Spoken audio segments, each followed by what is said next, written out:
মাঝরাতের call. সায়নের ফোনটা বেজে উঠল ঠিক রাত 12:55। স্ক্রিনে অচেনা একটা নাম্বার। সায়ন সাধারণত অজানা নাম্বার এড়িয়ে চলে, কিন্তু ফোনটা বেজেই চলল। বিরক্তি নিয়ে সে রিসিভ করল। হ্যালো। ওপাশ থেকে কোনো উত্তর নেই, শুধু একটা মৃদু ভেজা নিঃশ্বাসের শব্দ ভেসে আসছে। মনে হচ্ছে যেন কেউ তার কানের কাছেই জোরে জোরে নিঃশ্বাস ফেলছে।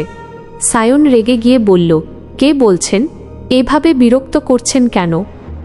হঠাৎ ওপাশ থেকে একটা ঠান্ডা শিশুর মতো কণ্ঠস্বর ফিসফিস করে বলল, তুমি কি জানো আমি এখন ঠিক তোমার জানালার বাইরে দাঁড়িয়ে আছি?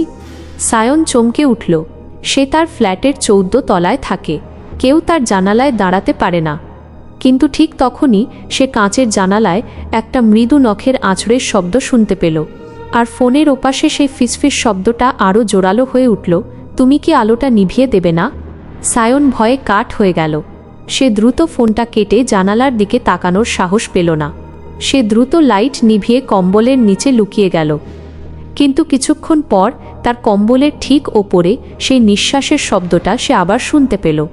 এবার আরও কাছে, যেন কেউ তার ঠিক মাথার উপর ঝুঁকে আছে। আর তার মোবাইলটা নিজে থেকেই জ্বলে উঠল। স্ক্রিনে ভেসে উঠল মাইনাস ইনকামিং কল ... সেই একই অচেনা নাম্বার থেকে।